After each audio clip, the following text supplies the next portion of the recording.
Boa.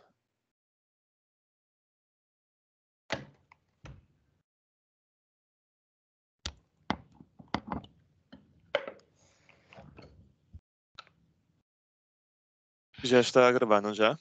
Queres-me pedir controle, Miguel? Já está a gravar. Consegues? Ok, acho que já tenho controle. Já tens, não já? Então, bem-vindos a mais uma sessão da Power Platform Portugal. Hoje temos connosco para entregar uma sessão de governance em grande escala o Rodrigo. Nesta sessão vamos também focar-nos nos temas de licenciamento. Também era aqui um pedido que já vinha há algum tempo assim, discutido na comunidade. Portanto, também vai ser uma das coisas que vamos falar hoje.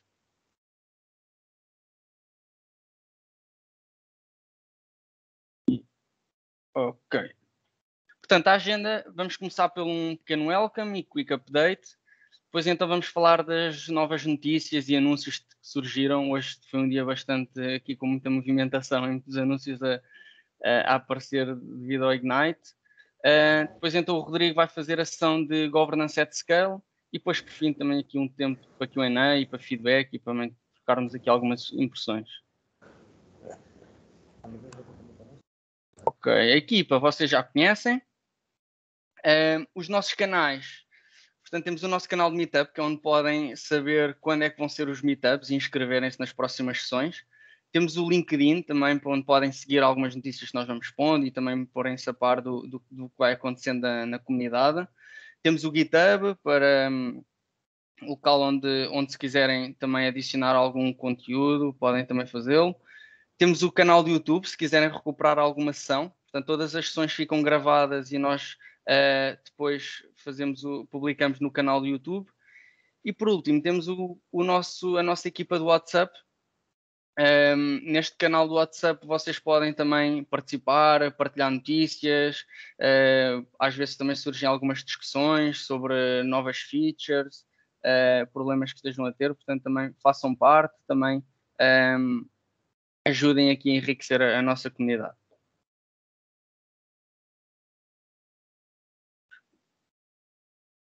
Os slides estão aqui com dificuldade a mudar. Ok. Nós estamos sempre à procura de voluntários, portanto, se tiverem vontade também de nos ajudar a organizar o Meetup, também estejam à vontade de entrar em contato connosco. Se quiserem ser sponsor de alguma sessão, avisem-nos, porque nós também conseguimos preparar com tempo. Se quiserem também participar em alguma sessão, se tiverem alguma ideia de uma sessão que queiram fazer, também entrem em contato connosco. Se quiserem ajudar a organizar, mais uma vez podem também entrar em contato connosco neste endereço de e-mail. E agora começando pelas novidades de Power Apps. Como dizia, hoje foi um dia bastante concorrido, portanto é possível que tenha escapado alguma coisa. Nós fizemos aqui os esforços para que nada tenha escapado, mas se escapou, depois nós iremos depois fazer o update também na próxima. Mas de qualquer forma, uma das coisas que provavelmente vocês também já repararam é que temos um novo look and feel nos Power Apps, nas soluções. Portanto, temos a possibilidade agora, conseguimos ver organizado por objetos, se é um flow, se é uma Canvas app, conseguimos ter esta experiência muito mais interessante. Ao mesmo tempo, também conseguimos, por exemplo, ver dependências. Quando estamos a fazer o package de uma solução, conseguimos perceber quais é que são todas as dependências que essa solução tem. Isto também para o Application Lifecycle Management também bastante útil.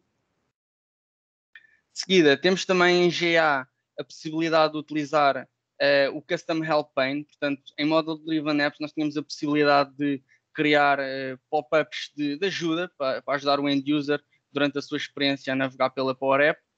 Conseguimos customizar esses pop-ups e eles agora estão em General Availability. Uma também das novidades que surgiu bastante recentemente é a possibilidade de termos mais do que um portal por Dataverse Environment. Antigamente só podíamos ter um, agora já podemos ter mais do que um. Okay? Desde que haja memória conseguimos ter mais do que um ambiente, um portal. Uma das notícias que surgiu hoje e que também já foi partilhada no nosso canal do WhatsApp é a possibilidade de termos co-authoring em Power Apps.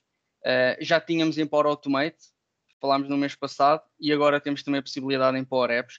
Isto só está disponível a partir de dezembro, deste ano, portanto temos que aguardar mais um mês. E depois também aqui uma das coisas que vale a pena realçar é que isto é apenas experimental ainda. Ou seja, é possível, e se repararem mesmo até por este GIF, se olharmos com atenção, temos um utilizador do lado esquerdo a editar o mesmo ecrã que o utilizador do lado direito, e ele tem que clicar no refresh, porque existe sempre algum caching, para que as mudanças façam ou sejam refletidas no outro ecrã. Portanto, aqui a conclusão ou a recomendação que nós damos é que utilizem co-authoring, mas em ecrãs diferentes, para garantir que não existe aqui nenhuma sobreposição e que não estamos aqui a perder nenhum desenvolvimento da aplicação. Só adicionarem uma nota, a meta final é uma experiência de coautoria como vocês encontram atualmente nas diferentes aplicações do Office 365, como o Excel Online, o Word Online. Só isto ainda não é isso, mas a equipa de produto está a trabalhar para que seja mesmo uma experiência quase real-time, ok? Coautoria. Exatamente. Portanto, este take control não está não tá muito bem. Mas pronto, cá estamos. Também temos a possibilidade, isto foi um pedido também bastante, já tem surgido bastante na comunidade, que é a possibilidade no API Management, isto também para garantir que existe um local, um repositório central. O que acontecia muitas vezes, temos já equipas que estão a desenvolver APIs e a expô-las no API Management, e depois temos outras equipas que estão a desenvolver em Power Platform e a criar os seus próprios Custom Connectors. Temos agora a possibilidade de ter tudo num sítio centralizado e depois então exportar diretamente do API Management para dentro dos ambientes de Power Platform.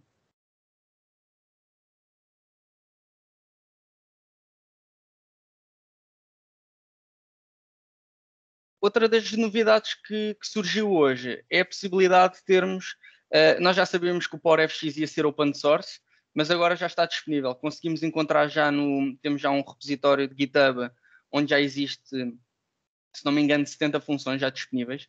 Isto ainda chamaram versão 0, ainda não é uma versão 1, é uma versão 0, ainda está numa fase bastante inicial, mas a ideia é que fique completamente disponível para a comunidade para depois também conseguirem ajudar aqui a melhorar e a criar mais funções e para contribuírem aqui para esta linguagem. De seguida, esta também foi uma novidade que surgiu hoje e também já tinha sido bastante votada nos nossos canais das ideias, que é a possibilidade de termos uma aplicação disponível diretamente no nosso telemóvel sem termos que entrar na aplicação de Power Apps. O que é que isto quer dizer? Nós conseguimos pegar numa aplicação que criámos, aqui neste exemplo até temos o Contoso, e conseguimos pegar neste Contoso e fazer PIN diretamente para o nosso ecrã, quer seja em Android ou iOS, conseguimos entrar diretamente na aplicação. Conseguimos fazer também que esta aplicação seja disponível para ser descarregada tanto no Apple Store como no Google Play.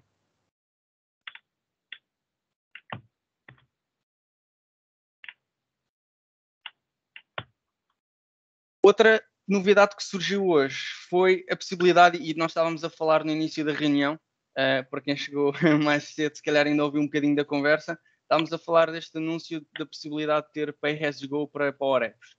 O que é que isto quer dizer?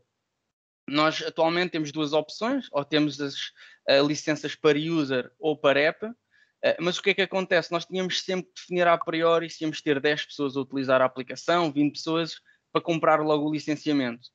Com esta possibilidade de Pay As You Go, nós vamos fazer link da aplicação a uma subscrição da Azure e depois isto vai contar como mal. Ou seja, se nós tivermos 5 utilizadores a utilizar a Canvas App, só pagamos por esses 5 utilizadores. Se tivermos 10, 20, vamos pagar pelos respectivos. Okay? Isto facilita muito mais do ponto de vista de administrativo, inicial e de dar os primeiros passos, porque realmente garantimos que só pagamos aquilo para o qual estamos a utilizar.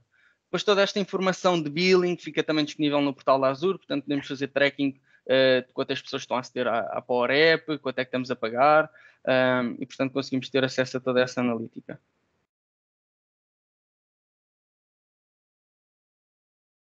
Passando agora às novidades de Power Automate. Temos também aqui algumas novidades interessantes. No Process Advisor, o Application Analytics está em GA. Portanto, este dashboard que vem com toda a analítica quando criamos um Process Advisor, portanto, perceber quais é que são as tasks que estão a demorar mais tempo, toda essa informação está agora já em GA. Por sua vez, e também dentro do Process Advisor, temos Automation Recommendation também já em GA. Portanto, sempre que nós criamos um Process Advisor, conseguimos depois perceber, receber logo recomendações das tasks que faziam mais fit para conseguirmos automatizar aquele processo. Portanto, isto também passou a GA. Outra das funcionalidades também bastante interessantes que foi anunciada recentemente é a possibilidade de fazer copy-paste no Power Automate. Eu próprio já senti esta necessidade várias vezes e acho que esta é uma feature que vai ser bastante útil. Só é possível dentro do mesmo flow. Portanto, dentro do próprio flow, se nós temos uma task, uma ação que é reutilizada várias vezes, conseguimos fazer copy to my clipboard e depois, quando vamos criar uma nova ação, temos agora esta opção, como podem ver ali, my clipboard, em que depois conseguem fazer paste das ações que já tinham sido copiadas.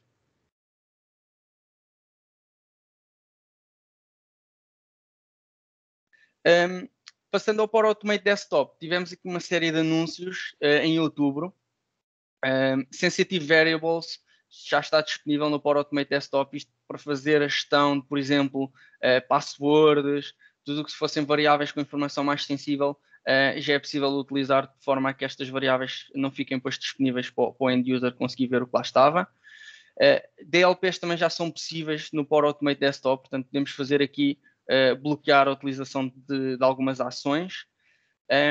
É possível também o suporte de versões mais antigas de Internet Explorer.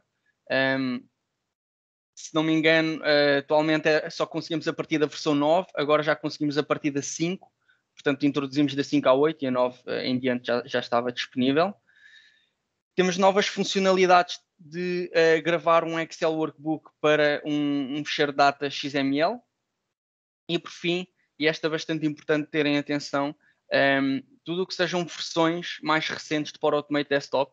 Portanto, se nós tivermos um desktop flow que foi criado numa versão antiga, por sua vez abrimos na versão mais recente e gravamos, nós só vamos conseguir utilizar esse desktop flow nas versões mais recentes. Já não vamos conseguir voltar a abri-lo nas versões mais antigas.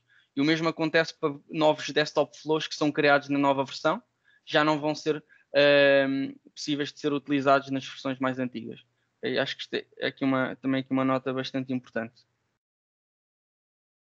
Passando aos Power Virtual Agents, temos também aqui uma série de novidades no Ignite, também aqui muito recentes, saíram hoje. Temos a possibilidade de ter colaboração, tal como existe, por exemplo, no Word ou no PowerPoint, em que nós podemos criar um comentário numa certa parte da apresentação. Conseguimos também fazê-la dentro do PVA, portanto, vamos conseguir criar comentários dentro dos bots. Por sua vez, também vamos ter a possibilidade de ter Contact Center completamente integrado, com a possibilidade de ter Phone Call Interaction, isto dentro do contexto de Dynamics 365 Customer Service, ok? Isto passou a GA. Por sua vez, também temos a possibilidade, eu já tinha falado desta feature na última sessão, mas temos a possibilidade de fazer package de um bot de Power Virtual Agent para uma skill, e o Bot Framework Composer pode utilizar essa skill de PVA. Portanto, anteriormente o que nós conseguimos fazer era estar dentro do PVA e trazer uma skill que vem do Bot Framework. Agora conseguimos também fazer o inverso, estar no Bot Framework e trazer uma skill que foi construída em Power Virtual Agent. Depois temos também aqui alguns updates de PVA dentro de Teams. Isto inclui a possibilidade de ter mensagens proativas no canal Teams. Isto não era possível. Ou seja, o bot, nós tínhamos sempre que escrever alguma coisa para o bot retornar uma resposta. E agora o bot pode ser proativo e pode, por exemplo, perguntar logo se precisa de alguma ajuda, algo do género. Temos também a possibilidade de fazer a partilha de bots através de security groups. E por último, temos a possibilidade também de fazer menções. Ou seja, nós conseguimos estar a ter uma conversa com um bot, fazer uma menção a um colega, para que ele depois também tenha acesso ao historial e consiga ver a informação que o bot partilhou. E passando ao AI Builder, tivemos também uma série de novidades hoje relativamente ao AI Builder. Nós temos a possibilidade agora de trazer o Bring Your Own Model para dentro do AI Builder, já está em GA. Portanto, modelos que foram criados no Azure Machine Learning podem agora ser partilhados para dentro do AI Builder e serem utilizados dentro de uma organização. Temos também a possibilidade de utilizar dentro de Power Apps os diversos modelos do AI Builder. O que é que acontecia anteriormente? Se bem se recordam, se nós quiséssemos utilizar o AI Builder dentro de uma Canvas App, por exemplo, nós só tínhamos acesso a 5 modelos. Okay? Agora temos acesso aos 16 modelos. E podemos utilizar com o Power FX. Também lançámos em preview ainda uma nova possibilidade de Image Classification, aqui uma parceria com uma empresa que é a Lobby. Esta é uma empresa focada em classificação de imagem, portanto vamos também incluir funcionalidades gratuitamente para dentro dos nossos modelos da AI Builder de classificação de imagens, que nos ajudam então a classificar uma imagem, perceber que tipo de objeto é que é, gestos, portanto existe uma série de categorias dentro do Lobby. Também fizemos alguns updates no Forms Processing. Dentro do Forms Processing temos, por exemplo, agora a possibilidade de, imaginemos que estamos a responder a um formulário e que nós clicamos numa cruzinha, temos um campo com 4 opções e nós clicamos uma cruzinha para dizer que é a opção A, por exemplo. Antigamente não era possível o Forms Processing apenas extrair a informação onde foi selecionada a cruzinha. Agora já é possível. É uma das funcionalidades, existe mais, existe também extensão para mais línguas, já suporta 72 línguas diferentes. E por último, esta também bastante interessante, existe agora um novo modelo de capacidade do AI Builder. Portanto, anteriormente o que é que acontecia? Se nós quiséssemos utilizar funcionalidades do AI Builder, ou comprávamos a capacidade, o add-on, ou criávamos um trial. Ou até podíamos ter, por exemplo, o Power Automate Desktop, também traz alguns créditos. O que é que agora acontece? Temos 250 créditos out of the box disponíveis com uma licença para app e 500 créditos para uma licença para user. Isto também foi uma novidade que saiu hoje, portanto acho que também acaba por ser aqui bastante interessante para podermos começar a explorar, dar os primeiros passos, damos aqui alguns créditos para começar a testar estas funcionalidades. Já agora, também aqui uma nota importante, se nós tivermos, por exemplo, 10 utilizadores na nossa organização, todos com uma per user, portanto iríamos ter 500 por utilizador, neste caso os 500 vezes 10 daria 5.000 créditos. Estes créditos podem ser pool, ou seja, nós podemos ter estes créditos todos no mesmo ambiente e depois os utilizadores podem fazer pool destes créditos, ou seja, não fica os 500 créditos só para o utilizador. Podemos também utilizar esta modalidade. Com isto foi aqui uma série de novos updates e acredito que ainda vão surgir mais alguns durante estes próximos dias de Ignite. Passo a palavra ao Rodrigo para fazer agora a sessão de Power Platform Governance at Scale. Boa. Conseguem-me ouvir bem? Não conseguem, malta? Sim, impecável. Ok, então, começando aqui a sessão de governo, que é sempre um tópico relativamente complexo e abrangente, eu vou-me tentar ficar na nossa agenda, portanto, não ocupar mais tempo, e tentar simplificar aqui alguns conceitos ou algumas noções que já estão pré-concebidas relativamente ao tema de governo na plataforma, ok?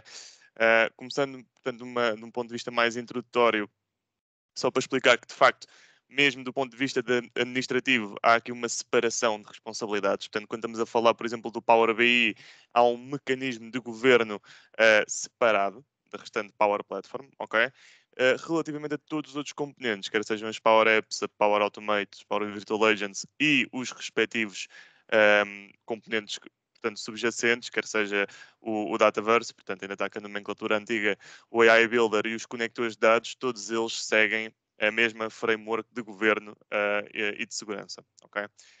Se olharmos depois também um bocadinho para o público-alvo, e face também às novidades que, por exemplo, o Miguel muito bem referiu agora do Ignite, estamos a ver que estamos a começar a abrir cada vez mais a plataforma para uma audiência muito mais end-to-end, quer seja para aquilo que nós chamávamos de antes os citizen developers, portanto a audiência mais das equipas de negócio, sem tanto conhecimento técnico, mas estamos também a tentar fazer com que seja de facto uma plataforma de desenvolvimento para toda a gente, para tentar incluir cada vez com ferramentas mais avançadas e até mesmo de código, dentro da plataforma para equipas de IT, administradores e developers mais experientes, ok? Quando o tópico de facto é governance da plataforma, há algumas perguntas que quem trabalha na área já deve ouvir muitas vezes, quer seja preocupações a nível de segurança de informação, por causa dos conectores que estão dentro da plataforma, todos os desafios associados à manutenção das aplicações, dos flows, da saúde dos próprios ambientes, muitas preocupações ao nível do Shadow IT, portanto, ok, eu estou a disponibilizar esta plataforma dentro da minha organização, como é que eu vou ter a certeza, como é que eu vou conseguir monitorizar o que é que as minhas equipas estão a fazer, portanto, aqui estas preocupações de Shadow IT. E muitas vezes também alguns temas também de GDPR, portanto, das próprias soluções também algumas questões de cariz, ciclo de vida aplicacional, questões da ALM, pipelines de CI/CD, etc. Portanto, tentando cortar, passa a expressão, o elefante um bocadinho às postas, dividir aqui aquilo que é as diferentes ferramentas de governo da plataforma em 3 áreas. Uma primeira a nível de segurança, portanto, definir uma estratégia de ambientes, configurar as DLPs, portanto, para proteger os conectores dentro da plataforma ou restringir, e, portanto, definir o objetivo de cada ambiente que existe dentro da plataforma. Depois, num ponto de vista mais de monitorização, quer seja para revermos a analítica que já existe ao nosso dispor, fazer toda a configuração dos logs para a auditoria a posteriori e também extrair telemetria dentro da própria plataforma para conseguirem fazer o vosso próprio reporting. Portanto, esta parte é a parte de monitorização. Por último, uma parte toda de gestão e de automação, ou seja, sendo que isto tem uma série de operações que até são quase repetitivas na abordagem do governo da plataforma, conseguirmos automatizar, por exemplo, DLPs, através dos conectores de gestão ou até mesmo scripts PowerShell para automação a nível de APIs. Portanto, é um bocadinho estas as 3 áreas, sendo que depois há 2 também, esta parte do ciclo de vida aplicacional, eu separei um bocadinho da sessão de hoje do governo, porque vamos ter uma sessão dedicada só à parte da ALM e não entra tanto nas questões clássicas do governo, mas pronto, aqui vamos deixar para outra sessão o conceito mais de solução, a integração com a Azure DevOps, com o GitHub, portanto, isso aí já vai ficar numa sessão dedicada. E depois, por último, quando já temos a plataforma implementada, perceber o que é que podemos fazer para adotá-la de uma forma mais eficaz, fazer o nurturing dos membros da nossa organização através daquilo que nós chamamos também um centro de excelência. Okay? Mas começando neste caso pela primeira etapa, que é de longe a maior, que é a parte, neste caso, segurança, é importante perceber as camadas de segurança que estão adjacentes dentro da própria plataforma.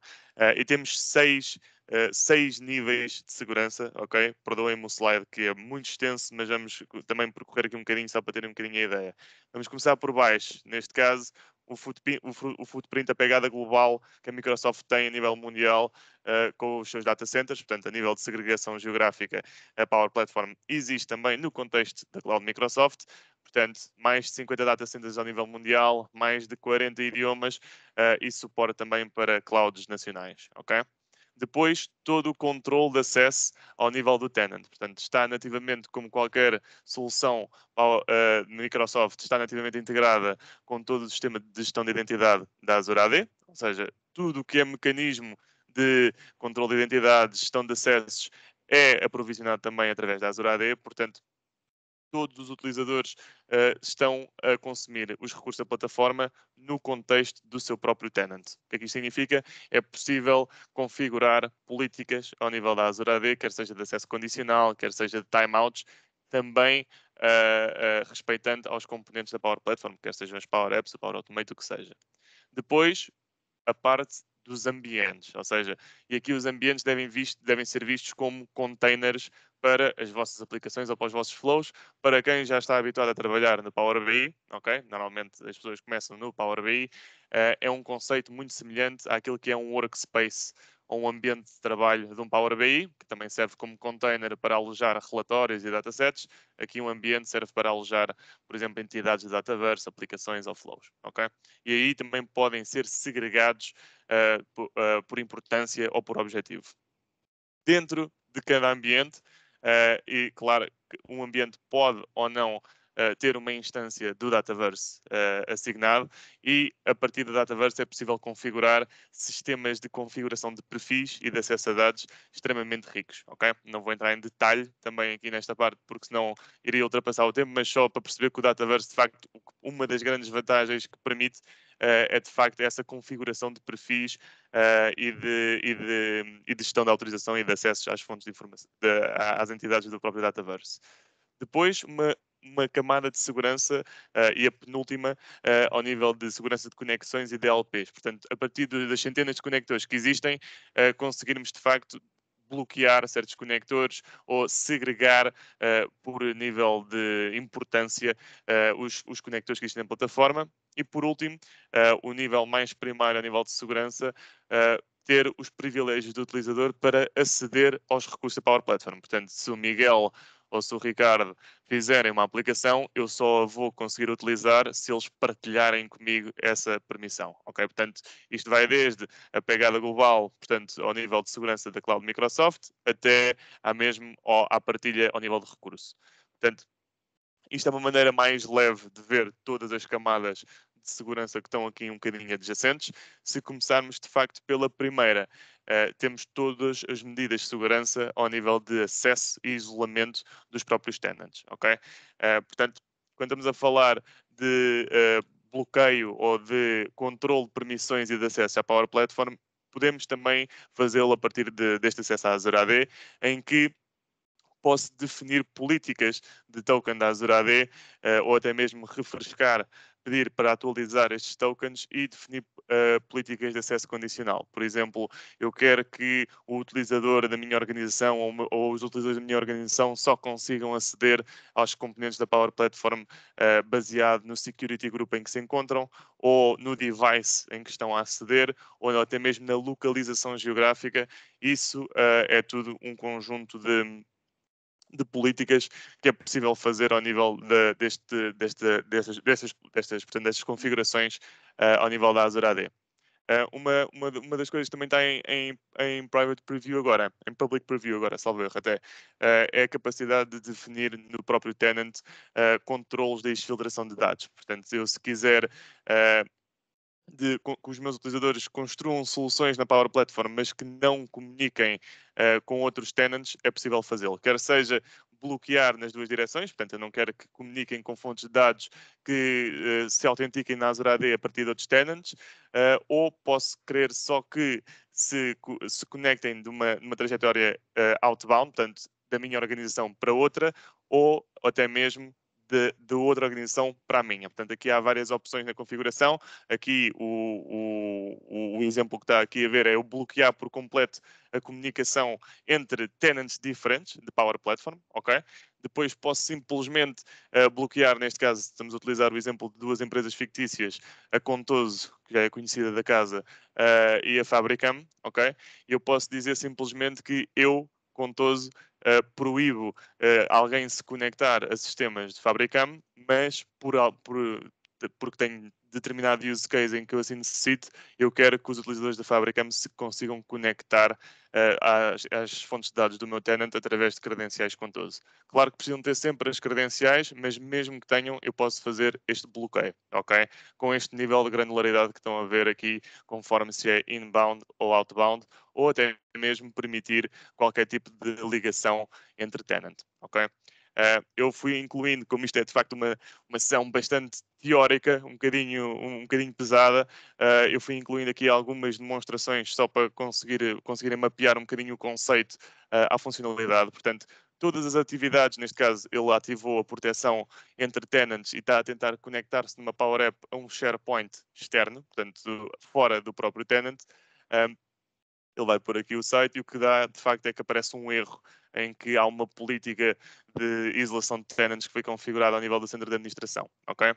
Todas as atividades que nós vamos falar aqui hoje, ou pelo menos a grande maioria, são feitas num único sítio centralizado, que é o Power Platform Admin Center, que também já vos vou deixar links, também já vão aparecer aqui durante os slides, ok? Para além desta configuração, portanto, e gestão de identidade do próprio tenant, há todo um conceito ao nível de estratégia de ambientes e de políticas de acesso a estes ambientes, ok? Só para reforçar, de facto, um ambiente deve ser visto como um container para que os end users consigam aceder aos recursos, quer sejam aplicações, flows, bots, flows de RPA, portanto, tudo o que seja componente da Power Platform vive ao nível de um ambiente, ok?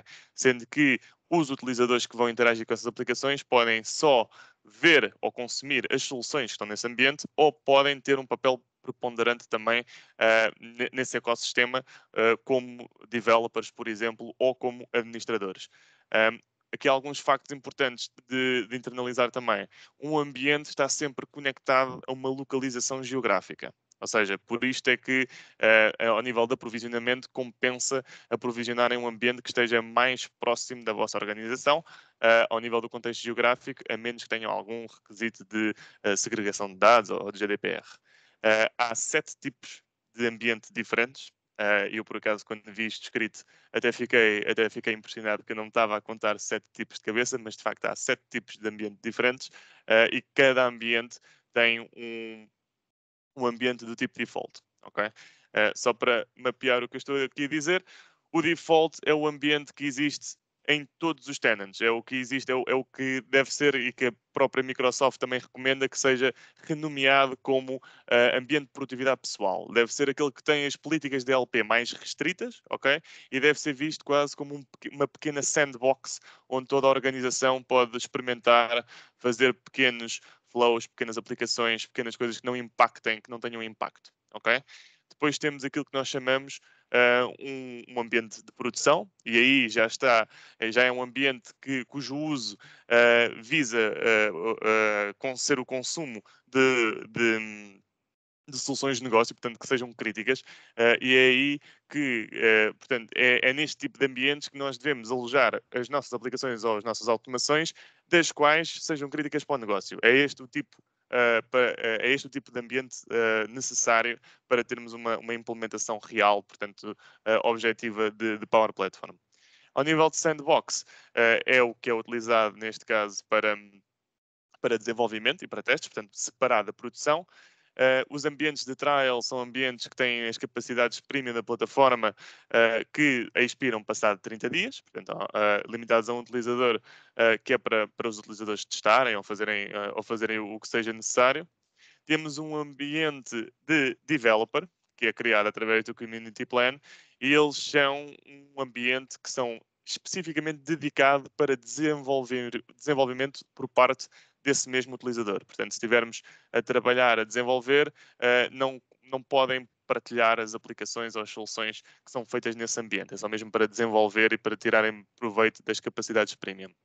Mais recentemente temos também os ambientes do Dataverse for Teams, portanto estamos aqui a falar das capacidades da Power Platform sediadas dentro dentro do Office 365 para utilizadores de Teams, em que quando uma aplicação é criada na aplicação das Power Apps a partir do Teams, ele automaticamente vai criar um ambiente associado a essa equipa do Teams, ok? E isto aqui já estamos a entrar em cenários sediados do Office 365. Por último, menos comum, temos de facto um ambiente de suporte em que, caso tenha algum pedido de suporte dentro da vossa organização, vai haver um engenheiro da Microsoft que vai criar um ambiente especificamente só para conseguir fazer prevenção, detectar ou fazer reparação de problemas que possam ter ou de algum bug que exista. Okay? Alguns factos relativamente ao ambiente default, porque é de facto costuma ser um tópico quente que eu vejo a audiência a discutir, ok? O ambiente default é automaticamente criado para cada tenant e é partilhado automaticamente por todos os utilizadores do seu próprio desse tenant, ok? E é-lhes assignado o rol de environment maker. Significa que todos os utilizadores da organização conseguem fazer até certo ponto, dependendo depois das medidas que a organização aplique, consegue fazer aplicações e flows neste tenant, ok? E quais é que são, portanto, as diretrizes por parte da Microsoft? O que é que eles costumam recomendar? Costumam, de facto, dizer que o default nem deve ser feito para o desenvolvimento de aplicações críticas, deve ser visto como um pequeno playground, portanto, um recreio, uma sandbox para que algum utilizador mais ávido experimente com a tecnologia. ok? E já houve muita discussão, mesmo em fóruns online, em que se seria possível apagar ou desativar este ambiente, ok?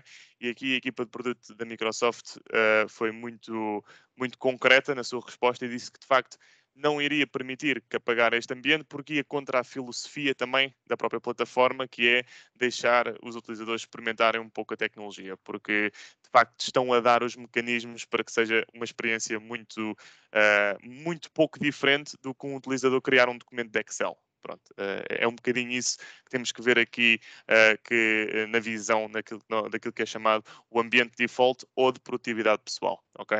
Eles até dizem para fazer a renomeação deste ambiente, para que seja mais autoexplicatório o seu propósito, e é suposto este ambiente ter de facto uma DLP configurada para que seja altamente restrito o uso de conectores, ou seja, não é suposto terem conectores, todos os conectores livremente ao uso no ambiente default, é suposto sim estarem restritos e utilizarem, portanto, conectores simples do Office 365, quer sejam um SharePoint, um Outlook, um Teams, tudo para estender aqueles cenários base de produtividade, ok?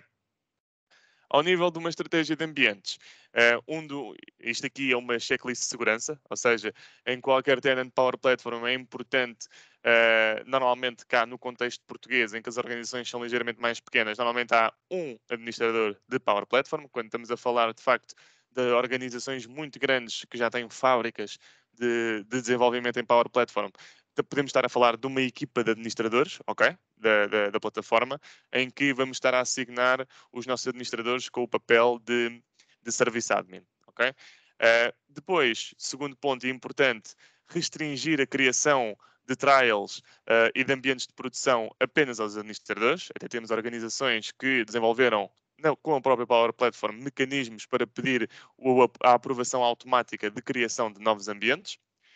Lá está a parte do ambiente default de tratar este ambiente como produtividade pessoal e depois fazer todo um processo para conseguirmos, neste caso, como eu tinha referido também, fazer a automação do processo de criação ou de acesso a ambientes. Portanto, estamos a falar de ambientes de produção, com o nome de desenvolvimento, teste e produção para soluções específicas ou para departamentos específicos que tenham um alto impacto na organização, e depois estamos a falar daqueles ambientes de trial ou de developer para POCs e para treinos. Ok? Muito importante, depois de definirmos esta estratégia de ambientes, é de configurarmos de facto estas DLPs para que consigamos bloquear e restringir e modular o acesso aos conectores dependendo do tipo de ambiente em que os utilizadores estão inseridos. Ok? Eu não vou entrar muito por esta parte, já para não aumentar ainda mais a complexidade e o quão denso todo este tópico é, mas perceberem que de facto vocês criarem uma instância de Dataverse em determinado ambiente, ok? E isto é uma das capacidades de facto da plataforma que exige o licenciamento para além do Office 365, é possível configurar um esquema de autorizações, neste caso às tabelas do Dataverse, muito profundo e muito granular. Portanto, é possível mapear security roles que existem na AD com security groups que existem na AD com security roles que existem no Dataverse e configurar as políticas de acesso a dados, se for preciso, até ao campo de uma tabela. Portanto, e aqui mostra um bocadinho essa customização. Portanto, se a vossa aplicação usar uma entidade de Dataverse, é possível criar um security role altamente granular, ok? Onde conseguimos definir exatamente que campos é que ele só pode ler ou que ele pode alterar. Portanto, aí há toda uma grande customização e granularidade na maneira como podem definir o vosso esquema de acesso à plataforma de dados que é o Dataverse, ok? Não sei se há alguma questão, Miguel. Eu não consigo ver o chat. Se não houver depois, se houver alguma coisa, depois interrompe-me e vamos a isso. Para já ainda não. Boa, boa, boa. Não sei se o pessoal está assustado ou se está a ser ultra claro, mas logo se vê. Mas pronto. Depois, um terceiro tópico, e aqui um bocadinho mais direto, mais perceptível, que são as permissões ao nível de recursos. Portanto, quando estamos a falar de um bot ou de um flow ou de uma aplicação, de facto, o acesso a esses recursos está dependente da partilha dos mesmos. Ou seja, se o Miguel, qualquer um do Miguel Oliveira que esteja presente nesta call fizer uma aplicação ou um flow, eu, por exemplo, só consigo ajudar a fazer esse flow ou editá-lo se eles partilharem comigo os acessos de co-owner, neste caso. Eu só consigo utilizar o recurso que eles fizerem se eles partilharem comigo para eu utilizar. Portanto, eu aqui estou sempre dependente da partilha destes recursos por parte de quem os criou. Uma nota importante que eu por acaso ouço muitas vezes é todos os componentes da Power Platform não vão dar acesso ao utilizador final a dados que eles já não tenham acesso. Porquê? Porque todo o acesso à plataforma de dados é feita através dos conectores que implicitamente usam autenticação a partir da gestão de identidade federada da Azure AD. Significa que se eu quiser distribuir uma aplicação, uma Power App, por exemplo, que se conecte a sistemas SAP, se a minha audiência final já não tiver acesso a esse back-end, neste caso ao sistema SAP, não é por eu estar a distribuir esse acesso através de uma Power App que ele vai ter. Ele não vai ter, porque ele vai ter sempre que se autenticar, sempre com as suas credenciais para aceder a esse sistema, ok? Não há, nós somos, neste caso, somos apenas uma desmaterialização da interface SAP, mas a autenticação para se usar essas bases de dados, esses serviços cloud ou on-prem, é sempre necessário autenticarem-se. Portanto, não há aqui um bypass de segurança por estarem a fazê-lo através de uma Power App, ou de um Flow, ou de um bot. Eles vão ter sempre que se autenticar quando forem a consumir a vossa solução, ok? Seja ela qual for. Isto aqui é só um pequeno screenshot daquilo que é a visão, neste caso, quando se está a criar uma Power App, de como é que vocês depois partilham. Podem partilhar com indivíduos específicos, podem partilhar com um security group. Imaginem que querem fazer uma aplicação, neste caso para a vossa equipa de finanças. Se já tiverem um security group criado na Azure AD, podem partilhar diretamente com esse security group, beneficiando depois de todo o aspecto dinâmico da Azure AD. Se houver mais pessoas a juntarem-se à organização, a aplicação vai ser também automaticamente partilhada, ou podem simplesmente partilhar com toda a organização. Ali depois, o que estão a ver neste screenshot é uma tabela do Dataverse, onde eu vou assignar qual é que é o security role, que eu já tinha mencionado brevemente, com aqueles que podem ser altamente customizados, que eu quero que eles tenham quando estão a aceder à tabela, neste caso, de accounts. Ok? Para além disto, e aqui quase, portanto, neste caso, mesmo a meio destas camadas todas de segurança, temos todo a política, portanto, que nós chamamos de LPs, de acesso a conectores e a serviços de dados. Portanto, como vocês sabem, também um dos grandes pontos atrativos da plataforma é a sua riqueza de conectores, ok? Isto são slides que eu até me lembro que o Manuel Dias se queixava que tinha que testar constantemente a atualizar e agora, desde que foi lançado o programa de conectores independentes, ainda mais, porque significa que a comunidade pode criar os seus próprios conectores e pedir à Microsoft para os certificar e não estar à espera da equipa de produto. Temos visto, e o Miguel também falou neles, temos visto de facto uma subida muito extensa, são mais de 550 conectores à data de hoje, sejam eles para sistemas Azure, Office, para o Dataverse, qualquer outro sistema que seja Microsoft ou centenas e centenas de outros serviços, neste caso third party, ok? E o que é que isto significa? Significa que temos de ter aqui uma maneira intuitiva de gerir e fazer toda a gestão e controle de todos estes conectores que existem na plataforma. É aqui que entram, neste caso, as DLPs, e não se preocupem que eu depois já faço uma demo um bocadinho maior, em que na prática, é uma Data Loss Prevention Policy, em que nós podemos controlar, ok? Como é que são políticas que controlam como é que os dados fazem o seu fluxo entre os conectores em determinada Power App ou Power Automate. O que é que isto significa? Significa que eu posso classificar estes conectores que existem na plataforma. Vou começar por baixo, porque é o conceito mais simples. Posso simplesmente bloquear os conectores que eu necessitar. Neste caso, se eu bloquear determinado conector, vou usar o exemplo, por exemplo, com SAP. Vou bloquear o conector de SAP e do Twitter. Significa que nenhum recurso da Power Platform vai conseguir utilizar esse conector, nem o Power Automate, nem as Power Apps e, por inerência, nem os bots dos Power Virtual Agents não vão conseguir utilizar esses conectores. E depois existem dois buckets, o business e o non-business.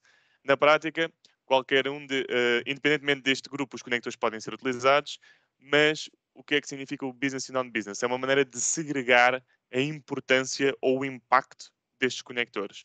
Se eu tiver, por exemplo, o grupo, os conectores que estejam classificados como non-business, não podem ser utilizados em conjunto com os business. O que é que isto permite fazer? Permite que eu, se assumir, por exemplo, que o meu sistema SAP, o meu CRM é business, e se o conector para o Twitter ou para o Facebook é non-business, os meus utilizadores podem continuar a utilizar todos estes conectores que eu acabei de mencionar, mas simplesmente não podem fazer uma automação que vá buscar os seus dados a SAP e tweet automaticamente todos os meus dados que estão presentes de negócio, por exemplo, em SAP ou no CRM, diretamente para o feed deles no Twitter. Ou seja, o conector, eles bloqueiam a interação entre estes dois universos de conectores. Ok? Não sei se fui completamente claro, mas na prática, um isola, bloqueia por completo todos os conectores que existem e aqui temos uma maneira de segregar a utilização destes conectores. Okay? Para além disto, a nível de implementação destas DLPs, nós podemos fazer stack destas políticas por ambiente. Significa que eu posso fazer a política A e aplicá-la ao ambiente 1, 2 e 3. E o que é que isto significa? Significa que eu posso fazer stack e fazer quase camadas de políticas de segurança de conectores. Claro que, do ponto de vista do utilizador final, aquela que se vai aplicar é a política mais restritiva, ou seja, na combinação de todas. Por exemplo, se eu tiver um ambiente 1 e bloquear o Twitter, e se tiver uma outra DLP que no ambiente 1 e 2 bloqueie SAP e por exemplo, o Dataverse, no ambiente 1 eu vou ter o SAP e todos os outros conectores bloqueados que foram feitos na política 2. Portanto, é um processo iterativo que vai sempre tendo, vai acumulando todas as funcionalidades de maior restrição naquele ambiente em particular. Ok? Como é que se cria uma DLP? Muito simples, novamente, também no centro de administração da própria Power Platform, há uma tab que diz Policies e eu simplesmente preciso de criar uma nova política, dar um nome, ok? Para conseguirmos também um nome que seja claro para que depois no futuro consiga perceber e de todos os conectores perceber quais é que eu quero bloquear e consigo escolher com toda a granularidade à mão ou não, consigo aceder automaticamente à documentação daquele conector para eu perceber o que é que ele faz e posso simplesmente bloqueá-los ou assigná-los ao grupo de business ou non-business, ok? Ele neste caso aqui está a assignar alguns conectores e está a fazer a política portanto, isto depois, toda a granularidade que vocês precisarem, podem fazer dependendo do contexto de cada organização. Quando a política está de facto já criada, ele agora acabou de bloquear o Twitter, por exemplo, ele aqui já bloqueou o Twitter e já dividiu alguns em non-business e outros em business. Portanto, ele aqui pode, de facto, aplicar a todos os ambientes, aplicar a vários ambientes ou a excluir apenas alguns ambientes. É isto que depois vos permite. Portanto, vocês podem aplicar uma só política em vários ambientes de uma só vez. Ok? Portanto, e a partir do momento em que ele agora vai só adicionar os ambientes que quer a esta política e fica automaticamente em efeito. Okay? O que é que depois se torna, qual é que é a experiência desta política para os utilizadores finais? Se for, por exemplo, no momento de desenvolvimento, neste caso, por exemplo, de um flow ou de uma Power App, imaginando que eu estou no estúdio das Power Apps ou no estúdio dos flows e estou a tentar conectar-me, estou a tentar utilizar um conector que está a ser bloqueado por uma dessas DLPs. Na prática, na Power App, vai ser, portanto, não vai ser possível sequer guardar a aplicação, a menos que a política, a violação de DLP seja resolvida. No Power Automate, ele vai conseguir guardar, mas assim que guardar, vai haver um aviso e o flow vai ser automaticamente suspenso, portanto, não vai conseguir sequer correr o flow, ok? Se já existir uma solução num determinado ambiente, ok? Que já estivesse, por exemplo, em produção e encontremos e seja criada alguma DLP que impacte estas soluções que já estavam neste caso live, em produção, a aplicação os utilizadores finais não vão conseguir abrir. Aparece este screenshot, esta imagem que está aqui neste screenshot, não vão conseguir abrir a aplicação, e o flow que estava a correr até à altura desta nova DLP criada, o que vai acontecer é que vai ser proativamente suspenso. Ok? Portanto, vai ser desativado também. Portanto, podem-se assegurar que têm, de facto, estes impactos em real time.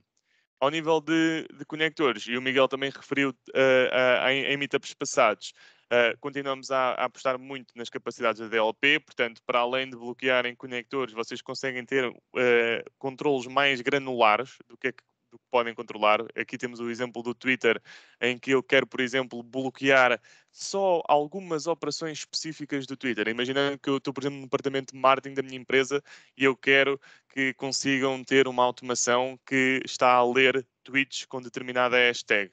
Mas, por exemplo, eu posso querer que eles não consigam tweetar nada. Portanto, a partir do momento em que temos estes controles bastante granulares, conseguem fazer isso.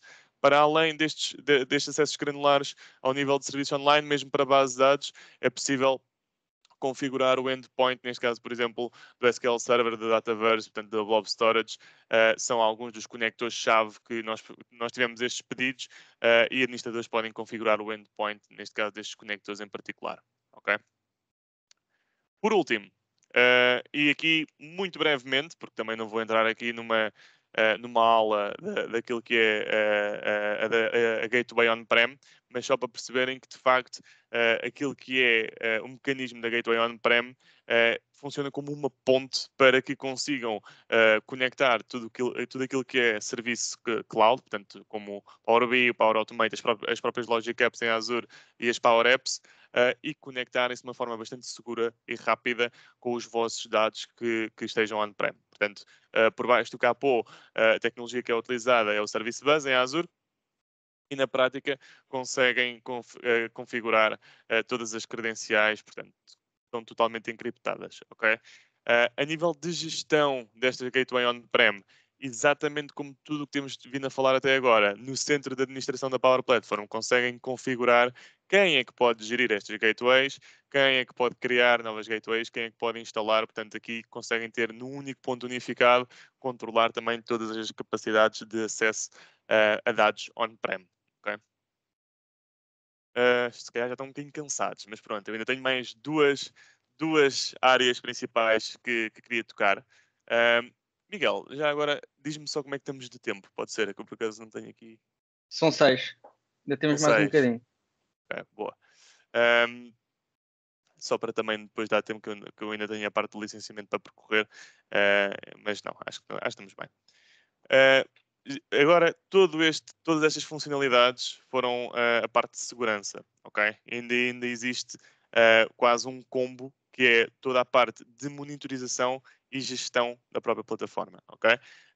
E depois, pronto, já tomamos por garantido que toda a parte da ALM e ciclo de vida vai ficar para uma sessão dedicada, ok? Foge aqui um bocadinho do âmbito, e depois vamos também percorrer aquilo que é a nossa componente de centro de excelência. Quando estamos a falar de monitorização, vem-nos logo à cabeça toda a parte de configuração daquilo que são os logs de atividade na plataforma. Okay? E isso é feito também através daquilo que é o Centro de Segurança e Compliance do Office, okay? Que pode ser ativado ao nível organizacional, e o Office o que dá, de facto, é toda a capacidade de auditoria em itens, em transações ao nível das Power Apps, do Power Automate e do Dataverse, ok? Se vocês precisarem, podem até aceder à API do Office para fazer queries sobre esta data para que consigam fazer o vosso reporting ad hoc. Só para dar alguns dos exemplos de todas as operações que são logadas neste centro de compliance. Portanto, a nível do Power Automate, toda a gente que cria, edita e apaga flows com os respectivos IPs de máquinas também. Quem é que começou uma nova trial, e portanto nas Power Apps também, mesmo a nível de versionamento, há todo um conjunto de operações que são automaticamente logadas, ok? Se quiserem mesmo um log do ponto de vista de dados. Também é possível fazê-lo, ok? Também ligeiramente fora do âmbito desta sessão, porque é uma coisa bastante específica, através do App Insights, conectando diretamente o App Insights através do Azure, ou configurando os logs diretamente nas tabelas de Dataverse, ok?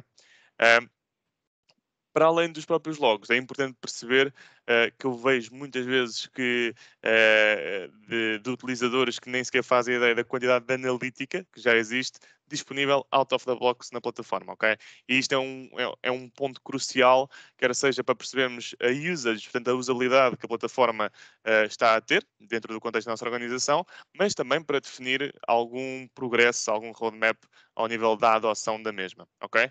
Lá está, como tudo o que temos vindo a falar até agora, é possível aceder a esta analítica diretamente a partir do centro de administração, da Power Platform, ok? É aqui que temos toda a analítica, quer seja através, aquele nome já está desatualizado, a Microsoft não é muito boa com nomenclaturas, não sei se já repararam, mas passou de Common Data Service para Dataverse, portanto, analítica relativa ao Dataverse, ao Power Automate, às Power Apps e também a exportação de dados, ok? Claro que não é toda a gente que consegue aceder a estes controlos que nós temos vindo a falar até agora. Só mesmo os administradores da plataforma é que conseguem não só configurar estas operações e estes controlos, mas também aceder a esta analítica, ok? Portanto, ao nível de Power Apps, temos uma vista administrativa, ok?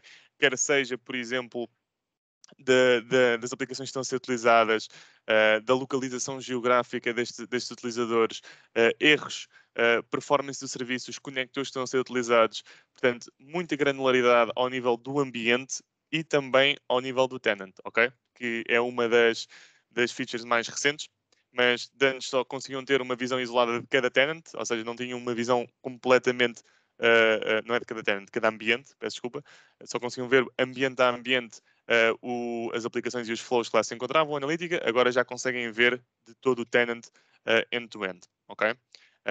Para além das Power Apps, têm também a mesma analítica para o Power Automate, pronto, ligeiramente diferente, porque também são componentes diferentes, mas a nível de conseguem ver as runs, portanto, quantas vezes é que um flow correu, que erros é que possa ter havido, os conectores que usa, com quem é que foi partilhado, portanto, aqui conseguem de facto ter uma ideia muito holística de que recursos é que estão a ser consumidos e partilhados e de que forma é que estão a ser utilizados, ok?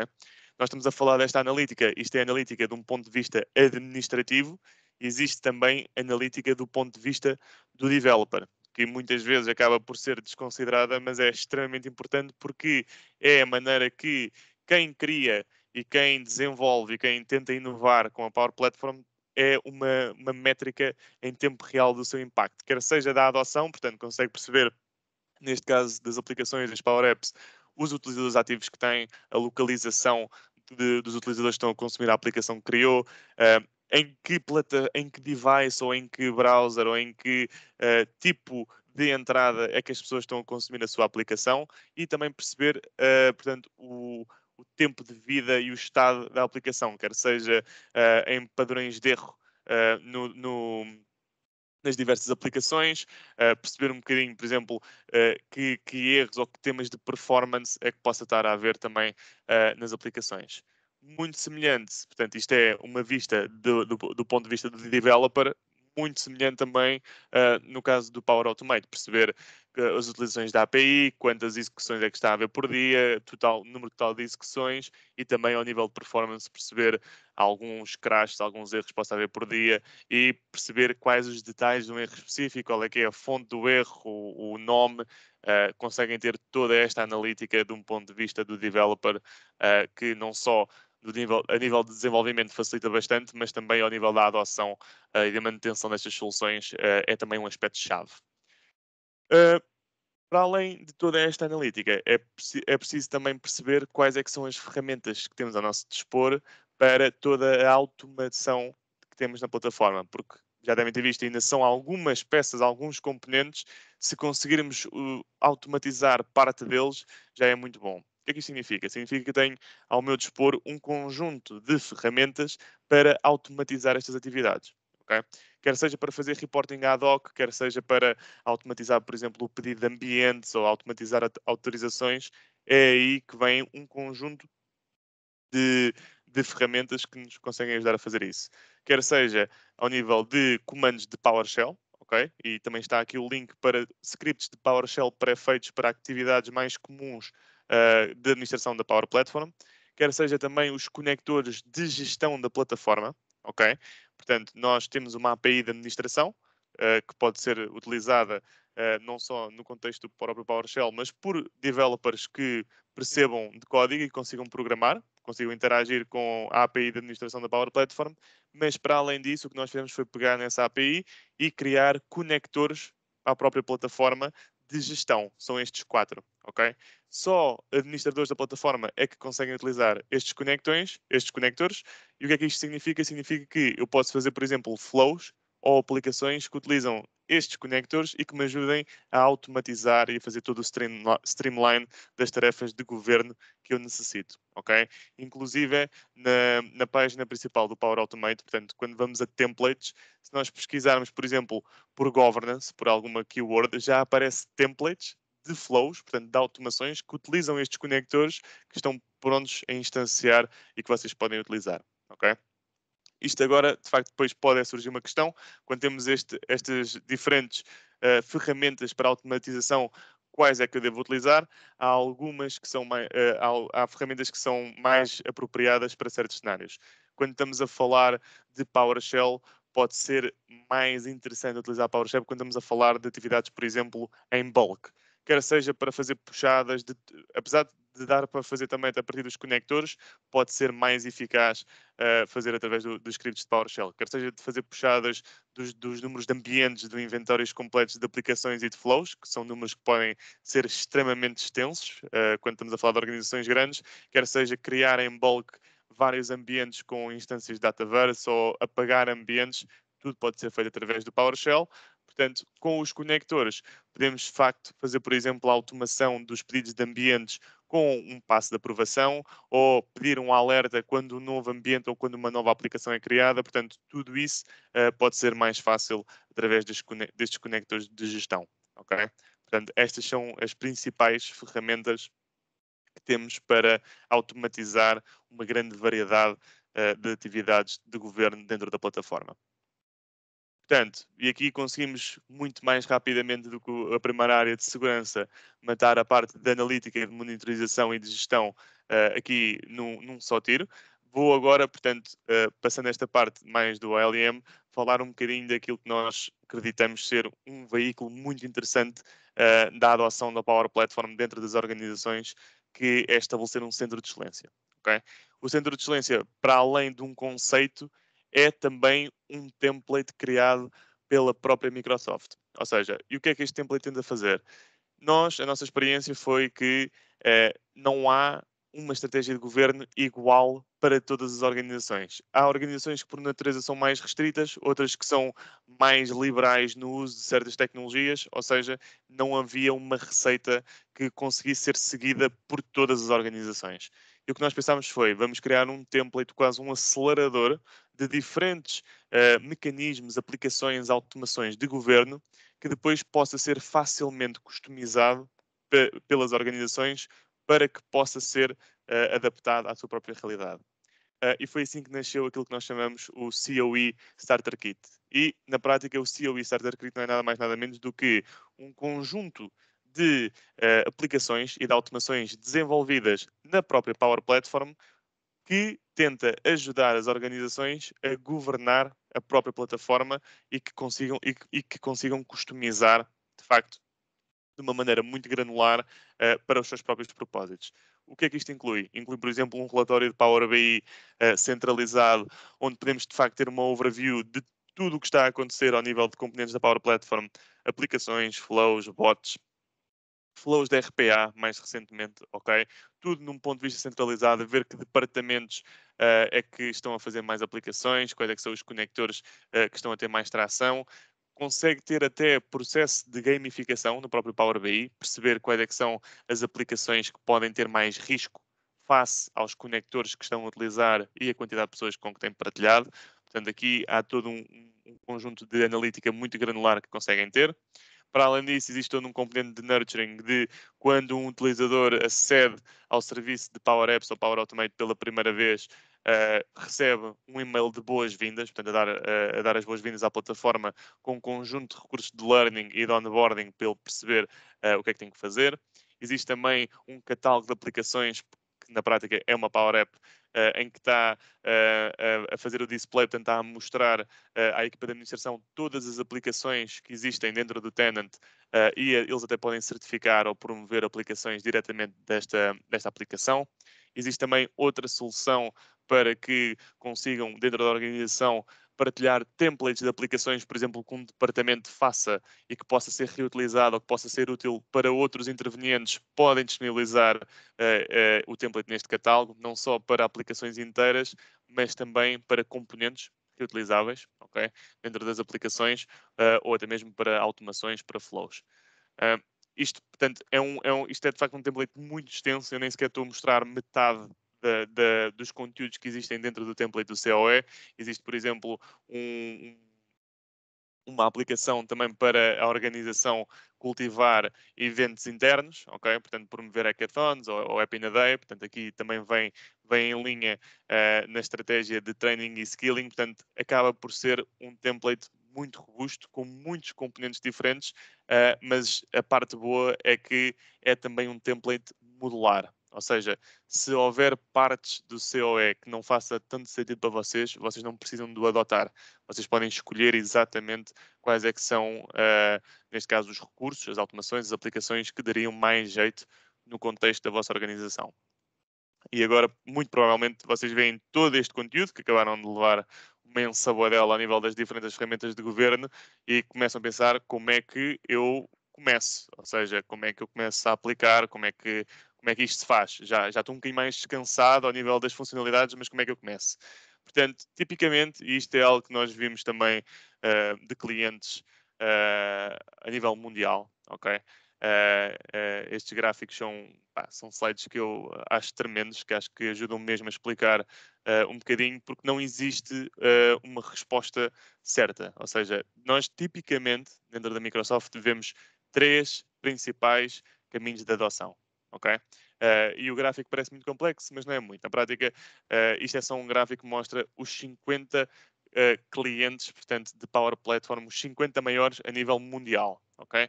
E o que é que nós vemos? Se começarmos em baixo, vemos claramente uma das 3 estratégias de adoção é uma estratégia à volta do desenvolvimento profissional. O que é que isto significa? Centralizam completamente na equipa da IT as capacidades de desenvolvimento da plataforma, não permitem o desenvolvimento ao resto da organização, portanto é uma plataforma de desenvolvimento como qualquer outra. O que é que isto significa? Significa que há muitos poucos developers, portanto, porque é só a equipa da IT, e há muito poucas aplicações ou soluções que são construídas, mas as que são construídas têm muita utilização porque acabam por ser soluções de alto impacto, ou seja, são criadas pela equipa da IT, certamente que irão ser utilizadas pela organização toda ou pelo menos por grande parte da organização. Na outra ponta do espectro, vemos organizações totalmente liberais na utilização da plataforma, ok? Que é algo que, pessoalmente, eu também não posso recomendar, mas acontece. Que é uma abordagem totalmente de citizen development, ou seja, lançam, ou seja, abrem as portas completamente à plataforma e o que é que acontece? Temos imensas componentes de Power Platform a serem criados pela organização, quer seja aplicações, flows ou bots, mas acabam por ter uma pobre adoção. Porquê? Muitas vezes a qualidade pode não ser a melhor, como está totalmente liberalizada e há pouco acompanhamento, pode não ser da melhor qualidade, pode haver redundância nas soluções que são desenvolvidas, ou seja, estão a utilizar aplicações diferentes que fazem a mesma coisa, mas em departamentos diferentes. Portanto, aqui acaba por também ter pobre adoção como um todo, apesar de haver um grande número de soluções em produção. Onde é que nós vemos a maior taxa de satisfação, o maior sucesso e também o maior retorno de investimento? É de facto na abordagem híbrida. É quando estamos a falar de uma estratégia de colaboração entre os extremos, sendo os extremos, neste caso, as equipas de desenvolvimento, a equipa da IT e aquilo que são as equipas de negócio. Portanto, é de facto a abordagem que gera maior adoção dentro de uma organização.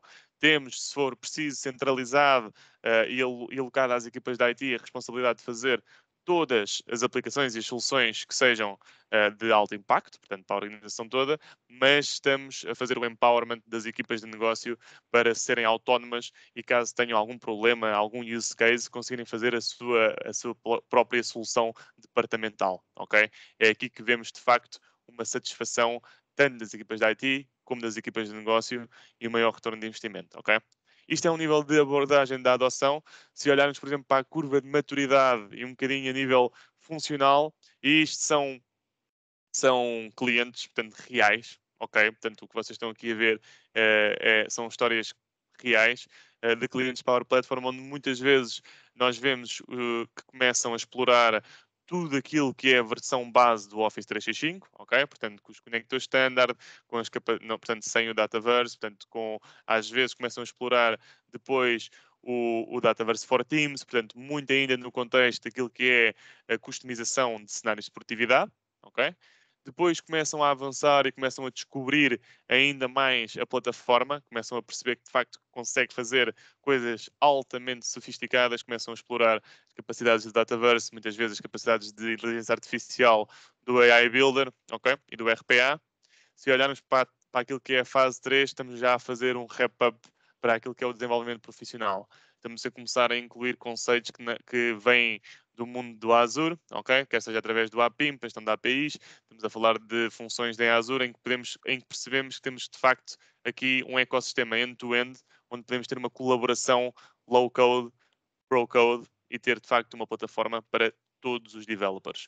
Por último, cenários altamente avançados, quer seja a consumir grandes estruturas e modelos de dados, quer seja com capacidades de inteligência artificial muito refinadas. O exemplo da Toyota é o uso de Power Platform em conjunto com serviços cognitivos do Azure, uma fábrica a fazer rollout de RPA também em Power Automate, o da Chevron também é casos de uso de indústria verticalizados muito interessantes. Todos eles começam de facto com esta abordagem gradual, ok? E sempre com uma estrutura do governo, portanto, muitas vezes com o centro de excelência implementado para que façam esta adoção saudável.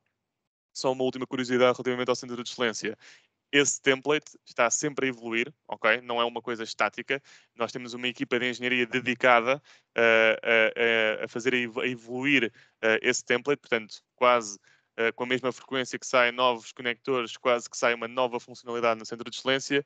E para perceberem, isso não só é a responsabilidade de uma equipa de engenharia da Microsoft, mas é também fruto da colaboração da Microsoft com os maiores clientes de Power Platform a nível mundial. Portanto, a nível de implementação e a nível de número de utilizadores, eles passam feedback diretamente à equipa de engenharia de qual é que era a funcionalidade que daria jeito de estar presente no centro de excelência e a equipa de engenharia, portanto, trata de adicionar ao roadmap de implementação. Ok? Portanto, era com isto que eu ia fechar a componente de governo, ok? Ia começar agora a molhar o pé naquilo que são os temas de licenciamento. Não sei se há alguma pergunta, Miguel? Não? Até agora não. Acho que Não. foste muito claro. Estão traumatizados. Ok. Boa. Relativamente ao licenciamento, ok? E tentando também não fazer do licenciamento o bicho-papão que ele às vezes é feito. Só para dar a entender, a maioria do licenciamento, ok? É feito ao nível de uma licença nominal, ou seja, compra-se uma licença e atribui-se a um utilizador e o utilizador consegue utilizar essa licença ao máximo. Algumas das componentes da Power Platform têm um modelo de capacidade. O mais comum e o mais conhecido ainda acaba por ser o Power BI Premium, que ainda é um modelo por capacidade, neste caso, mas na restante plataforma também temos alguns que são assim. Por exemplo, o AI Builder licencia-se a partir de créditos, como o Miguel também tinha dito nas novidades. Os próprios Virtual Agents também é por sessões de chat, portanto há algumas que é por capacidade. Mas só para tentarmos perceber o modelo de licenciamento, ok? E toda a plataforma, ok? Toda a plataforma, sejam as Power Apps, o Power Automate, versão automação cloud e também o DRPA, os Power Virtual Agents, tudo isso existe ou melhor, existe um subset de toda a funcionalidade dentro do Office 365, ok? E qual é que é o principal objetivo de existir um subset da funcionalidade da plataforma dentro do Office 365? É que estes utilizadores que utilizem Office 365 consigam estender e usar a plataforma para cenários de produtividade pessoal e de colaboração. Na prática, o que é que conseguem aceder? Conseguem aceder a flows, cloud, conseguem fazer aplicações do tipo Canvas, ok? E conseguem fazer chatbots só no Teams. Quais é que são as fontes de dados a que se conseguem conectar? Ainda são algumas, são mais de 100, mas são tudo aquilo que nós consideramos conectores standard, nomeadamente para tudo o que seja serviço ou fonte de informação que seja no contexto de produtividade ou do Office 365. Portanto, aquilo que é considerado conector standard é o SharePoint, o Excel, o Outlook, o Teams, as próprias redes sociais, apesar de não ser diretamente do Office 365. Portanto, tudo o que é cenários mais de produtividade é considerado conector standard. Okay? E é esse o objetivo de se utilizar a plataforma sediada do Office 365, é para estender e customizar cenários de produtividade. Okay? Sendo que toda a componente do Dataverse in Teams, só para Teams, uma vez que o Teams também é um cenário de produtividade, também está incluído nestas licenças. Okay? Quando é que começamos a falar de licenciamento premium? É quando começamos a falar numa adoção da plataforma que necessite de fugir ou de ir mais além do que estes cenários de produtividade, ok? Estamos a falar, por exemplo, em dois modelos particularmente, ok? O licenciamento por aplicação, ou seja, o utilizador fica direito a consumir uma aplicação que seja que utilize as capacidades premium, ou um licenciamento por utilizador. Esse utilizador que tem este licenciamento consegue consumir aplicações ilimitadas, ok? Por acaso agora é que eu reparei que aqui o preço ficou aqui tapado, mas na prática eu depois já digo, é $5, ok? No PAREP, ou seja, e quando estamos a falar deste ambiente premium, o que é que isto possibilita? Para além de utilizarem toda a panóplia de conectores que existe na plataforma, para portanto, os mais de 550, conseguem de facto aceder àquilo que é as funcionalidades do Dataverse e, parecendo que não, o Dataverse possibilita uma série de coisas, quer seja aprovisionar ambientes dedicados, quer seja o uso do Dataverse como plataforma de dados, também isso é inerente ao licenciamento premium, portanto, todas as capacidades mais refinadas de governo e de governança da plataforma estão também associadas a um licenciamento premium.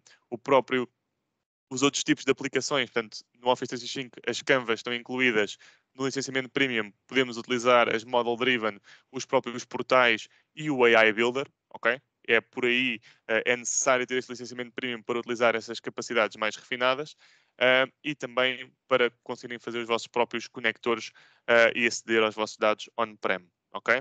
O licenciamento dentro desta tipologia premium é todo ele por utilizador, ok? Excepto aquelas, aquelas alterações que o Miguel referiu no início do Meetup, do novo modelo de licenciamento, mas o por utilizador pode-se utilizar, o per user dá acesso ilimitado, ok? A aplicações e a flows no contexto da própria Power App.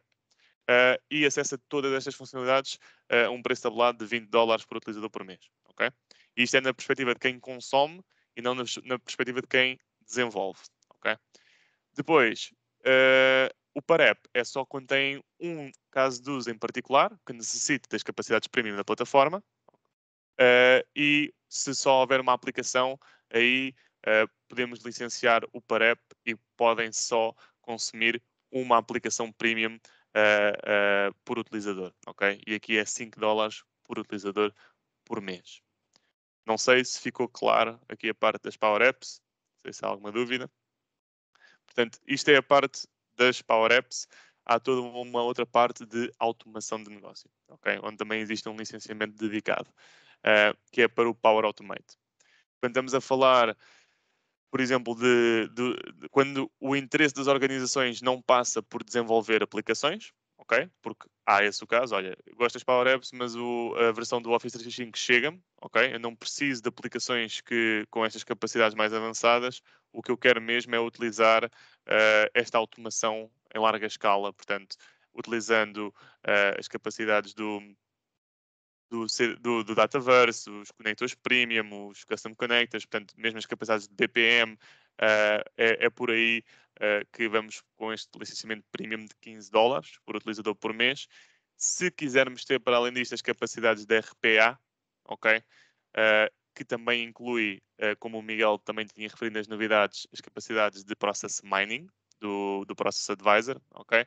Estamos a falar de $40 por utilizador por mês. Portanto, Power Automate Premium, a versão cloud sem parte de RPA, $15 por utilizador por mês. A parte mais com a componente de hiperautomação de RPA e Process Mining, estamos a falar de $40 por utilizador por mês. Ok?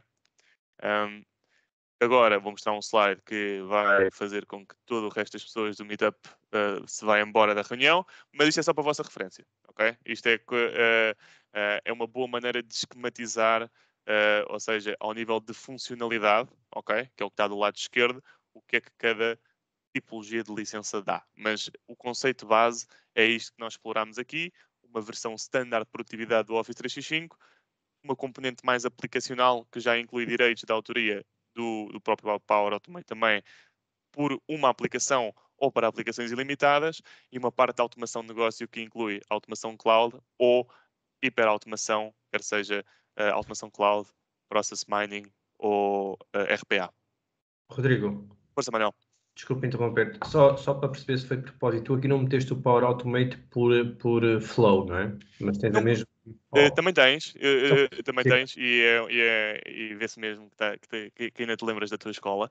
Por acaso foi só para não aumentar a complexidade, mas é um bom ponto e vou também passar por isso. Portanto, o per flow, ok, que o Manuel estava aqui a referir, para o resto das pessoas perceberem, é uma maneira de vocês licenciarem um flow em particular. Ou seja, se vocês não quiserem licenciar os utilizadores, que vão interagir com esse flow, o per flow é uma maneira de, olha, vou criar uma automação de alta escala em que eu posso licenciar simplesmente esse flow e posso utilizá-lo às vezes que quiser dentro dos limites, ok? E é uma maneira de poderem utilizar o flow, de licenciarem o flow em vez de licenciarem o utilizador. Por acaso aqui neste slide deixei aqui explícito. Licencia-se o flow em si, ok? Mas é um ponto muito importante, Manel. Obrigado. Para além destas licenças, existe também depois a parte dos add-ons, portanto, que são mais simples, portanto, imaginando que estamos a falar de créditos da AI Builder ou mais sessões dos Power Virtual Agents, ou neste caso, utilizadores dos portais ou um add-on do RPA para termos automação unattended ou mais chamadas da API ou mais storage ao nível do Dataverse, ele aqui ainda está como Common Data Service, é aqui que podemos, de facto, através destes add-ons, licenciar. Como exemplo, portanto, um add-on também pode ser visto, o Power BI Premium, como um add-on onde podemos ir comprando poder computacional para alojar os nossos relatórios. Portanto, acaba por ser o mesmo intuito.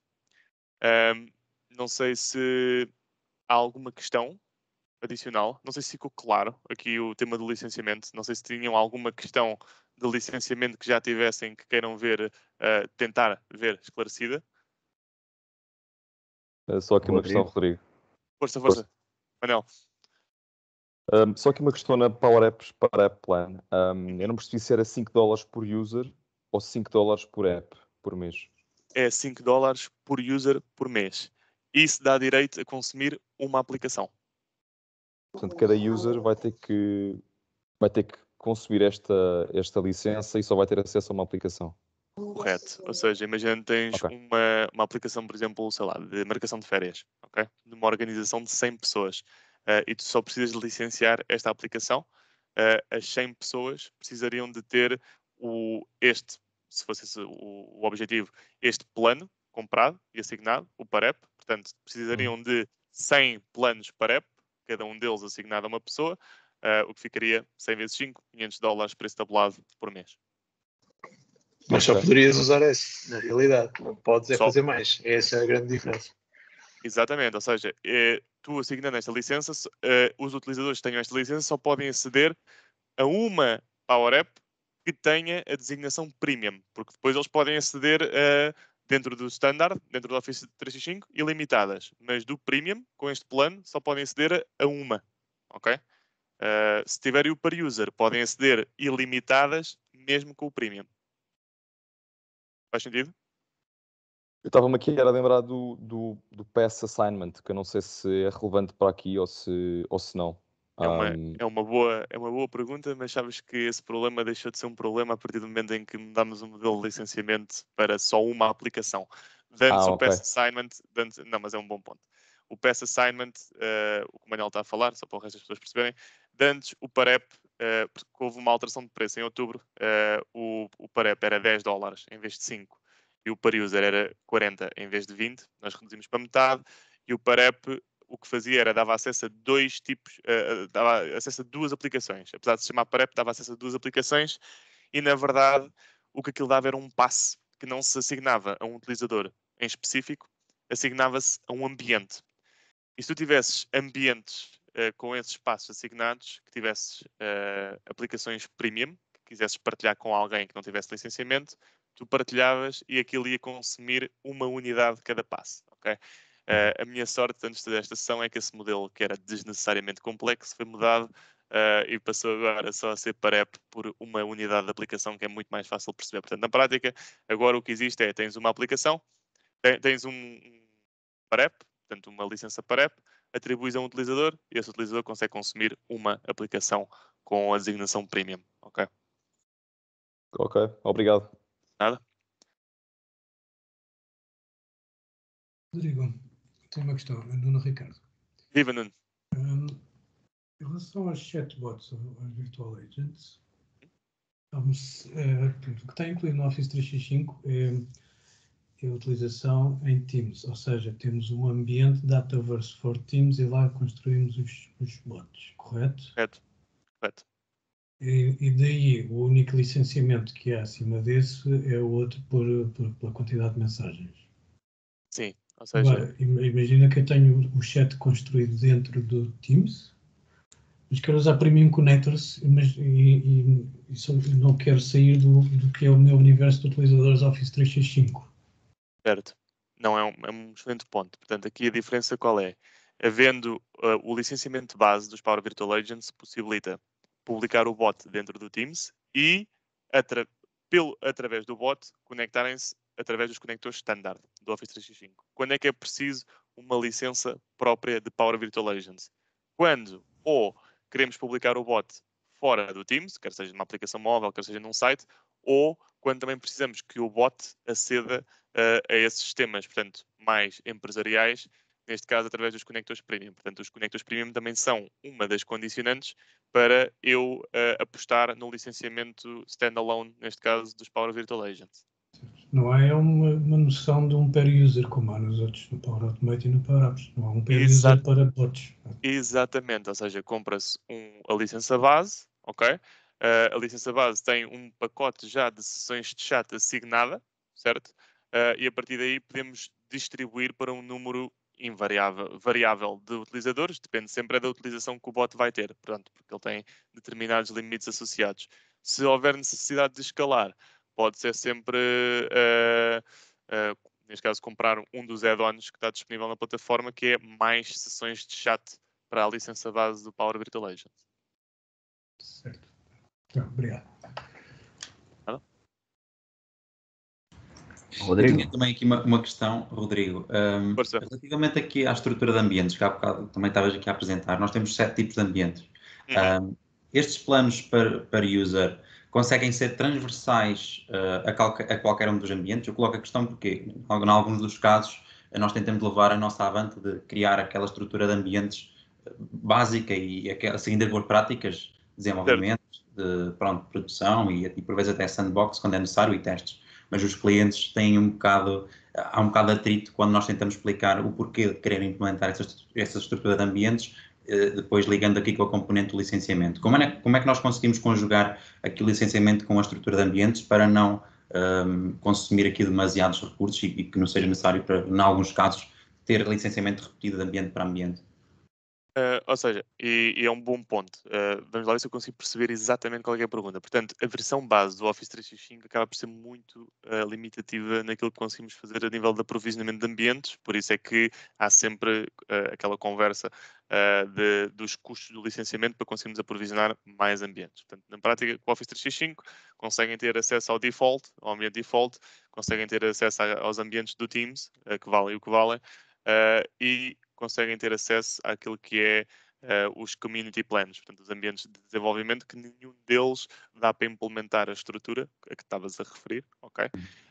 De ter aqueles ambientes de produção considerados de produção, portanto, para efeitos produtivos, quer seja de desenvolvimento, de teste ou mesmo, portanto, para consumo em larga escala, ok? O que é que pode ser aqui uma coisa interessante, e há clientes que assim o fazem quando estão ainda numa fase de avaliação da plataforma, mas que já querem avançar para essa estrutura de ambientes. Okay? Às vezes basta uma licença per user, ok? Não estamos a falar para a organização toda. Imaginando que queres implementar esta estrutura de governo, mas que na verdade o grande grosso das aplicações acaba por ser dentro do Office 365, mas queres à mesma manter esta estrutura de governo. Às vezes basta uma licença destas, ok? Uma licença para o administrador ou para a equipa de administração, porque normalmente podem ser várias dentro de uma organização. Assignas essas licenças a essa equipa, que são muito menos do que se fosse a organização toda, e essas pessoas já ficam com a capacidade de criar essa estrutura, já têm espaço no Dataverse, ok? E podem fazer toda essa gestão por ambientes. Claro que a audiência final acaba só por conseguir consumir aquilo que são as aplicações ou os flows com a conotação standard, ok? Dentro do Office 365, mas conseguem implementar essa estrutura, essa estratégia de ambientes, vá. Ok. Sim, neste caso até mais direcionado para desenvolvimento, porque depois a aplicação final, sim, aí terá o seu licenciamento específico. Ok. Mas sim, ok, percebi. Obrigadíssimo. Boa. Nada. Mais alguma dor de licenciamento de alguém? Rodrigo, pegando essa mesma questão do per user ou per app, sim. Eu tenho um usuário que ele é o administrador e ele cria diversos apps nos meus ambientes. Então, sim, eu preciso de uma licença nele ou eu preciso de uma licença nos apps que eu estou criando, que nesses apps vão entrar centenas de usuários. Mas o meu principal eu só uso um como usuário de criador, né? Como owner em todos os apps. É uma excelente pergunta. Ou seja, aqui o licenciamento das Power Apps não é numa lógica do developer, de quem está a desenvolver, é numa lógica de quem está a consumir. O que é que isto significa? Que se eu tiver aplicações que são consideradas premium, as pessoas que vão usar a aplicação, que vão consumir, vão ter que ter também algum tipo de licenciamento premium. Seja ele o per app, se for só uma aplicação, ou duas, porque podem fazer stack de licenças, ou se forem muitas aplicações, onde aí já compensa o plano do per user, ok? Mas o licenciamento é sempre aplicado ao nível do consumidor, de quem vai utilizar, ok? De quem se vai autenticar e utilizar a aplicação, e não do ponto de vista de quem está a desenvolver. Não sei se foi claro, ou se estou a responder. Boa. Neste caso, se meu usuário final só usa uma aplicação, não tem problema, pode ser por app. Se ele usa diversas aplicações, o mesmo usuário, aí eu teria que fazer uma licença per user, é isso? Exatamente, ou seja, a partir do momento em que se pode comprar várias per app, ok? Porque, imaginando, um utilizador pode ter duas licenças per app e pode aceder a duas aplicações. Uma vez que custa $5 por utilizador por mês, o número de aplicações em que começa a compensar o per user, ok? Anda ali à volta das 4. Ou seja, quando nós já temos 4 aplicações premium que os meus utilizadores precisem de utilizar, essas 4 aplicações, aí já começa a compensar o plano do per user. Entendi. Obrigado. Nada.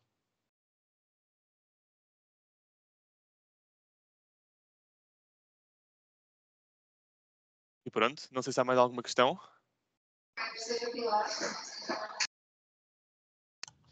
Ricardo queria participar.